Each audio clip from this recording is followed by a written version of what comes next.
They tied the plastic bag at the top.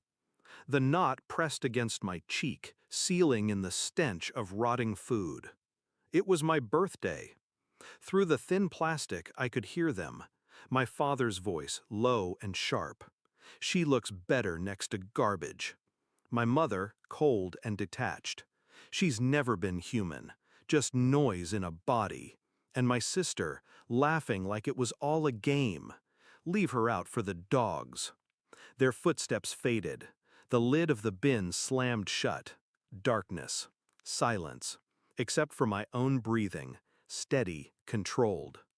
They thought I'd panic. They thought they were breaking me.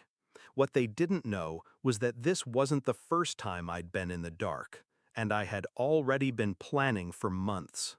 The truth? I had been a shadow in my own house for years. No photos of me on the walls. No good nights or good mornings. Only chores, insults, and the occasional meal if they remembered. But I didn't start plotting revenge until I noticed the money. It was 3 years ago. My father got a sudden promotion, but nothing in the house improved. Bills piled up, food got cheaper, their clothes got more expensive. One night, I saw my sister sneaking envelopes from his desk to her room. Thick envelopes. Cash. The next day, I checked the desk when they were out. Inside was a black ledger filled with names and numbers, payments, bribes, deals that would ruin him if exposed. I didn't confront them. I didn't cry. I didn't even let them know I'd seen it. I just started collecting. Step 1, make copies.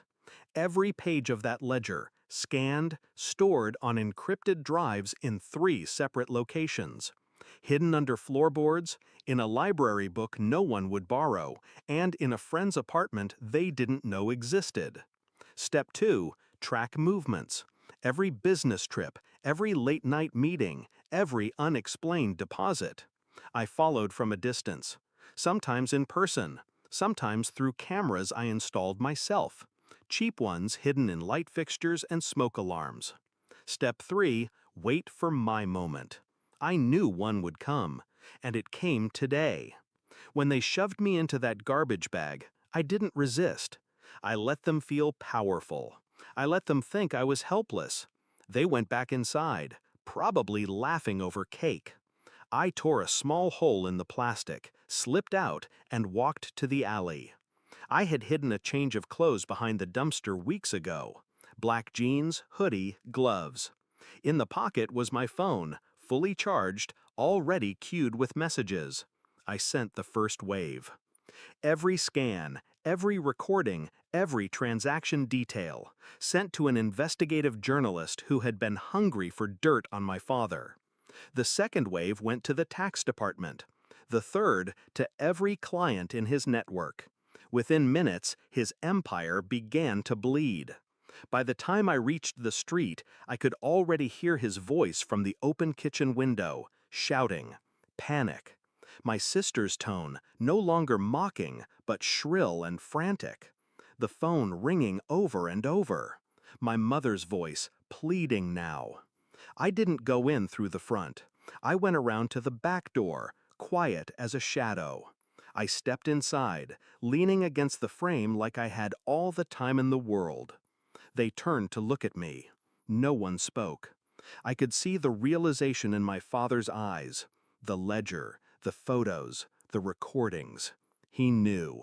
They all knew. Happy birthday to me, I said softly. My sister took a step toward me. What did you do? She hissed.